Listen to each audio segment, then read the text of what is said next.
Mom का birthday celebrate करना था। बस जब वो स्टॉप पर पहुंची तो कई सारे पैसेंजर्स उतर आए, पर उनमें से विल की मॉम नहीं थी। विल यह देखकर परेशान हो जाता है और उसे समझ आ गया कि जरूर उसकी मॉम मुसीबत में है। वह उसी वक्त अपनी मॉम की तलाश में भागा। उधर रेचल के पास अब कुछ ही मिनट बचे थे। वह रास्ते में आने वाली गाड़ियों और लोगों के घरों का दरवाजा पीट पीट कर उनसे थोड़ा समय उधार मांग रही थी, लेकिन कोई भी उसकी मदद करने को तैयार नहीं था। इधर विल जब कुछ दूर गया तो उसे उसकी मॉम दौड़ती हुई नजर आ गई। अपनी मॉम को भागते हुए देख विल समझ गया कि उनके पास ज्यादा टाइम नहीं है। वह अपना हाथ आगे करके तेजी से उनकी तरफ दौड़ने लगा। उधर रेचल के पास अब सिर्फ 10 सेकंड्स ही रह गए थे। वह भी पूरी तेजी से विल की ओर भाग रही थी, लेकिन जैसे ही रेचल अपने बेटे विल के पास पहुंची, उसका टाइम खत्म हो जाता है और वह मर जाती है। यह देखकर विल को बहुत दुख होता है, क्योंकि उसने अपनी मॉम के लिए क्या कुछ नहीं सोचा था। वह चीख चीख कर रोने लगा। अगली सुबह तक हेनरी की डेड बॉडी टाइम कीपर्स को मिल चुकी थी। ये टाइम कीपर्स वहाँ पर इन्वेस्टिगेशन करते हैं। आज की दुनिया में टाइम कीपर्स होते थे जो पुलिस की तरह थे। इन टाइम कीपर्स का काम भी क्राइम को रोकना होता है। टाइम कीपर्स के ऑफिसर रेमंड ने उस जगह में अच्छी तरह से जांच की, लेकिन उसे कोई भी क्लू नहीं मिला। तभी रेमंड की नजर उस ब्रिज के पास लगे सीसीटीवी कैमरा की तरफ गई। वह सीसीटीवी फुटेज चेक करने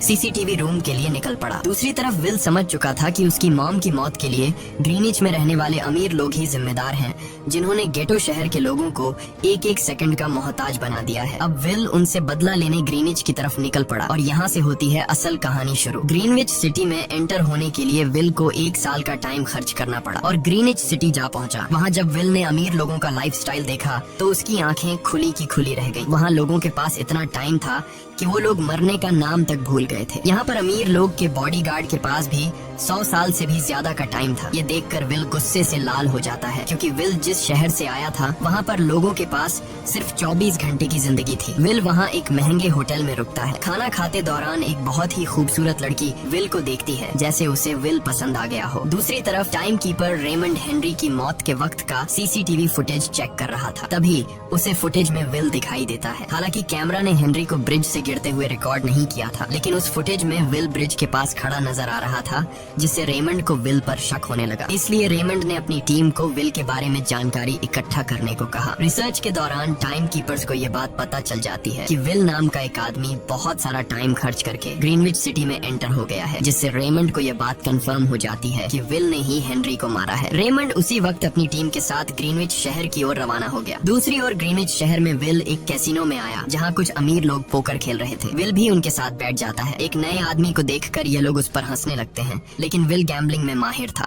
आज उसके लिए अमीरों से पैसे निकालने का सबसे अच्छा मौका था। विल ने फिलिप नाम के एक रईस आदमी के साथ पोकर की बाजी खेली। फिलिप यहाँ का सबसे रईस इंसान है। उसके पास खुद का एक टाइम बैंक है जो लोगों को लोन पर टाइम देता है। फिलिप के साथ उसकी डॉटर भी बैठी होती है। यह वही लड़की है जो कुछ देर पहले विल को गौर से देख रही थी। गेम जब शुरू हो जाती है तब विल अपनी लाइफ का सारा टाइम दांव पर लगा देता है और अपनी माइंड के बदौलत वो फिलिप से 1100 साल जीत जाता है। यह देखकर फिलिप की बेटी सिल्विया विल से काफी ज्यादा इम्प्रेस हो जाती है। उसने विल को कल रात अपने घर पार्टी पर इनवाइट किया। फिर अगली शाम विल एक नई नवेली कार खरीदकर फिलिप की पार्टी में जा पहुंचा। वहीं पार्टी के दौरान विल और सिल्विया डांस करने लगते हैं और सिल्विया मन ही मन विल को दिल दे बैठी। वो अपनी दिल की बात विल से करने ही वाली थी कि तभी टाइम कीपर रेमंड अपनी टीम के साथ वहाँ पहुँचता है और विल को पकड़ लेते हैं। विल को खूनी समझकर सिल्विया भी उससे नाराज हो गई। रेमंड ने सबसे पहले विल का सारा टाइम उससे छीनकर सिर्फ 2 घंटे दिए। उसके बाद वो विल को हेनरी के खून के इल्जाम में गिरफ्तार करने लगा। रेमंड विल से पूछता है कि तुमने हेनरी को क्यों मारा। विल उससे कहता है कि मैंने उसे मारा नहीं था, बल्कि वो खुद जीना नहीं चाहता था, इसलिए उसने मुझे 116 साल दी और बाद में उसने खुद की जान ली। लेकिन रेमंड विल की बात पर यकीन नहीं करता। विल समझ जाता है कि रेमंड मुझे हेनरी के झूठे केस में फंसाकर उम्र भर कैद के लिए मुझे जेल में डाल देगा, इसलिए वह मौका देखते ही रेमंड के आदमियों को मारकर खुद को आजाद कर लेता है और उनकी बंदूक लेकर सिल्विया को बंदी बना लिया। सिल्विया को ढाल बनाकर विल उसे साथ लेकर भाग निकला और रेमंड और उसके आदमियों को चकमा देता हुआ वापस गेटो शहर आ पहुंचा। इस दौरान विल के पास टाइम काफी कम बचा था। उसने सिल्विया से कुछ टाइम उधार मांगा, लेकिन सिल्विया ने उसे 1 सेकंड भी देने से इनकार कर दिया, क्योंकि वह भी उसे हेनरी का खूनी समझ रही थी। इसलिए वो और तेजी से गेटो शहर की तरफ कार दौड़ाता है ताकि वहां पहुंचकर किसी से टाइम उधार ले सके। जल्दबाजी में उसका ध्यान आगे सड़क पर बिछी कंटीली तारों पर नहीं पड़ता, जिससे टकराते ही विल की कार ब्रिज से नीचे गिर जाती है। इस एक्सीडेंट में विल और सिल्विया बेहोश हो गए। असल में रास्ते में वह कांटे फोर्टिस और उसकी गैंग ने बिछाए थे। फोर्टिस ने देखा कि सिल्विया के पास 10 साल का टाइम टाइम था। वो सिल्विया का सारा टाइम चुरा कर वहाँ से निकल जाते हैं। इतने में ही विल और सिल्विया को होश आया। सिल्विया ने जब अपने हाथ की तरफ देखा तो वो परेशान हुई, क्योंकि उसके पास सिर्फ 30 मिनट ही बचे थे और विल के पास भी कुछ मिनट ही बचे थे। पर फिर भी उसने सिल्विया को अपने कुछ मिनट दिए, जिससे इन दोनों का टाइम बराबर हो गया। इसके बाद विल सिल्विया को लेकर जल्दी से अपने दोस्त के घर जाता है, जिसे उसने 10 साल दिए थे। जब उसके दोस्त की वाइफ ने दरवाजा खोला और उसने विल को देखा तो उसने विल से नाराजगी जताते हुए कहा, तुम्हारे दिए हुए 10 साल ने मेरे हस्बैंड की जान ले ली। उसने सारा टाइम शराब में उड़ा दिया, जिससे उसकी मौत हुई। ये सुनकर विल मायूस हो गया, लेकिन अब इन दोनों के पास भी ज्यादा टाइम नहीं था। अगर यह दोनों जल्दी से कुछ नहीं करते तो इनकी भी मौत पक्की थी। तभी विल ने सिल्विया के कानों में ईयरिंग देखी, जो हीरे की थी। उसे बेचकर विल और सिल्विया को 2 दिन का टाइम मिल गया। इसके बाद विल सिल्विया को लेकर फोन बूथ पर आया। उसने सिल्विया के पिता फिलिप को कॉल किया और बताया कि उसकी बेटी अब तक सही सलामत है। उस वक्त रेमंड भी फिलिप के पास ही मौजूद था और विल को भी पता था कि रेमंड भी वहाँ मौजूद है। विल ने सिल्विया को छोड़ने के बदले 10,000 साल का टाइम मांगा और वो 10,000 साल टाइम बैंक के जरिए गरीब लोगों में बांटने को कहा और कल सुबह तक का टाइम दिया। हालांकि फिलिप के लिए यह रकम कुछ भी नहीं थी, पर फिलिप किसी भी कीमत पर गरीबों को टाइम नहीं देना चाहता था। इधर विल सिल्विया को अपने घर ले आया, जहाँ पर दोनों सुबह होने का इंतजार कर रहे थे। इसी दौरान सिल्विया ने विल से पूछा कि उसकी फैमिली कहाँ है। इस पर विल ने बताया कि पिछली रात ही टाइम न होने की वजह से मेरी माँ की डेथ हुई। ये सुनकर सिल्विया को बहुत बुरा लगता है और उसे एहसास होता है कि यहाँ गरीब लोग हर पल मौत के डर में जीते हैं। उन्हें एक दिन का टाइम कमाने में कितनी मेहनत करनी पड़ती है। अगली सुबह बैंक खुलते ही विल और सिल्विया खिड़की से बैंक पर नजर रखने लगे, लेकिन बैंक ने गरीबों में टाइम नहीं बांटा। सिल्विया यह देखकर बहुत मायूस हो गई कि टाइम के आगे उसके पिता के लिए अपनी बेटी की भी कोई कीमत नहीं थी। अब सिल्विया को समझ आ गया कि उसके पिता सिर्फ बिजनेसमैन नहीं है, बल्कि वो इस सिस्टम के हेड हैं। वो गरीब लोगों की मौत से अपनी जिंदगी के साल जमा करते हैं। सिल्विया को यूं मायूस देखकर विल ने उसे वापस घर भेजने का फैसला किया। वो उसे फोन बूथ पे ले आया और अपने पिता को कॉल करके अपने लिए मदद बुलाने को कहा। इस दौरान विल सिल्विया को वेपन भी दे देता है ताकि वो खुद की हिफाजत कर सके। इधर सिल्विया फोन पर अपने पिता से बात कर रही थी कि तभी टाइम कीपर रेमंड चुपके से वहाँ आ पहुँचा और विल पर गन तान दी। रेमंड विल पर गोली चलाने ही वाला था कि तभी सिल्विया ने रेमंड को देख लिया और घबराहट में रेमंड पर गोली चला दी। ये देख विल घबरा कर रेमंड के पास आया। हालांकि वो गोली रेमंड के हाथ को छू कर निकल गई थी। रेमंड के हाथ से बहुत खून निकल रहा था। विल ने रेमंड की घड़ी देखी। रेमंड के पास सिर्फ 2 घंटे बचे थे। दरअसल टाइम कीपर्स को भी सैलरी के तौर पर हर रोज 1 दिन का ही टाइम मिलता था। विल समझ गया कि जब तक रेमंड के पास उसके टीम वाले पहुंचेंगे तब तक रेमंड का ज्यादा खून बहने की वजह से उसकी मौत हो गई होगी। इसलिए विल रेमंड को 2 घंटे का टाइम देते हुए रेमंड की कार को लेकर वहाँ से निकल गया। रेमंड को गोली मारकर अब सिल्विया भी क्राइम लिस्ट में आ चुकी थी। हालांकि विल ने सिल्विया से कहा कि वो अभी इन सब से निकल सकती है, लेकिन ग्रीनिच में सिल्विया की जिंदगी पिंजरे में कैद पंछी की तरह थी। उसके पिता फिलिप ने उस पर बहुत सारी पाबंदियां लगा दी थी, पर यहाँ आकर उसे आजादी का एहसास हो रहा था, क्योंकि यहाँ वो अपनी मर्जी की मालिक थी और सिल्विया समझ जाती है कि यहाँ पर लोगों के साथ गलत हो रहा है। अब वह भी गरीबों को उनका हक दिलाने में विल के साथ थी। विल और सिल्विया ने मिलकर अमीरों को लूटना शुरू कर दिया। सिल्विया, जो कि ग्रीनिच सिटी के चप्पे चप्पे से वाकिफ थी, इसलिए इन दोनों ने प्लान बनाया कि वो ग्रीनिच सिटी में बैंक से टाइम कैप्सूल चुराएंगे और उनको गरीबों में बांट देंगे। सिल्विया ने सबसे पहले अपने पिता फिलिप के कई सारे बैंक्स में डाका डाला, क्योंकि फिलिप ने गरीबों की मौत से वह सारा टाइम इकट्ठा किया था। इन दोनों ने तिजोरी से सभी टाइम कैप्सूल एक बैग में पैक करके वहाँ से निकल गए और उन्हें गरीबों में बांटने लगे। इतनी बड़ी चोरी करने के बाद अब सरकार भी इन दोनों से तंग आ चुका था, इसीलिए सरकार ने इन दोनों के सर पर 10 साल का टाइम इनाम रख दिया। ये खबर सुनते ही गैंगस्टर 40s अब इन दोनों को कुत्ते की तरह ढूंढने लगा। लेकिन विल और सिल्विया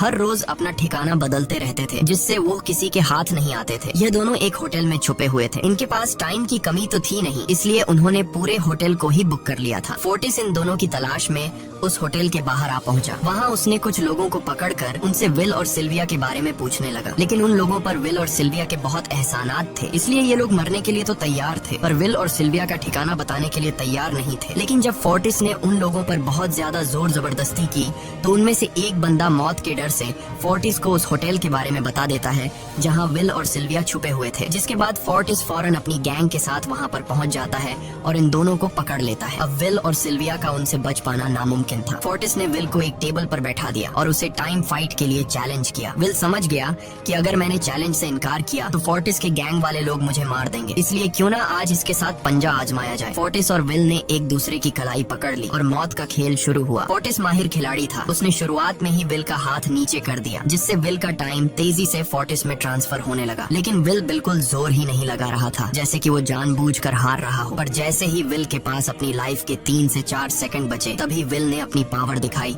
और एक झटके से फोर्टिस का हाथ नीचे कर दिया। फोर्टिस की आंखें खुली की खुली रह गईं। वो पूरा जोर लगाकर अपना हाथ ऊपर करने की कोशिश कर रहा था, लेकिन विल की ताकत के आगे वो ढीला पड़ चुका था। ये देख फोर्टिस के आदमियों का ध्यान फोर्टिस की घड़ी पर अटक गया। अब उनका बॉस मरने वाला था। इतने में ही मौका पाकर विल ने अपने जूते से गन निकाली और पलक झपकते ही फोर्टिस के सारे आदमियों को शूट कर दिया, क्योंकि अगर वो ऐसा नहीं करता तो वो लोग उसे मार देते। इसी के साथ फोर्टिस का टाइम 0 हो गया और वह भी मारा गया। विल और सिल्विया जल्दी से वहाँ से भाग निकले। इसी दौरान उन्होंने देखा कि अमीरों ने सारा खेल पलट दिया था। विल और सिल्विया ने गरीबों में जितना भी टाइम बांटा था उसकी वैल्यू अब कुछ भी नहीं रही थी, क्योंकि अमीरों ने महंगाई के दर को कई गुना बढ़ा दिया था। यह देख विल हारा हुआ महसूस करने लगा और उसे लगा कि मैं कभी भी इन गरीबों को उनका हक नहीं दिला सकूंगा। उसने सिल्विया से कहा कि अब सब खत्म हो चुका है। अगर वो लोगों में 1000 साल भी बांट दें तो अमीर लोग महंगाई को और ज्यादा बढ़ा देंगे, जिससे लोगों की हालत कभी नहीं सुधर पाएगी। सिल्विया ने कहा कि कोई तो रास्ता होगा। इस पर विल ने कहा कि हमें लाखों साल चुरा कर इन लोगों को देने होंगे, तब जाकर हम लोग महंगाई को कंट्रोल कर सकते हैं। हालांकि यह इतना आसान नहीं था, पर सिल्विया ने इसके लिए एक प्लान सोच रखा था। अगली ही सुबह जब फिलिप अपने बॉडीगार्ड्स के साथ ऑफिस पहुंचा, तभी सिल्विया वहां आई और उसने अपने पिता से कहा कि वो सरेंडर करना चाहती है। तब सारे गार्ड्स ने सिल्विया पर गन तान दी, लेकिन तभी वहां पीछे से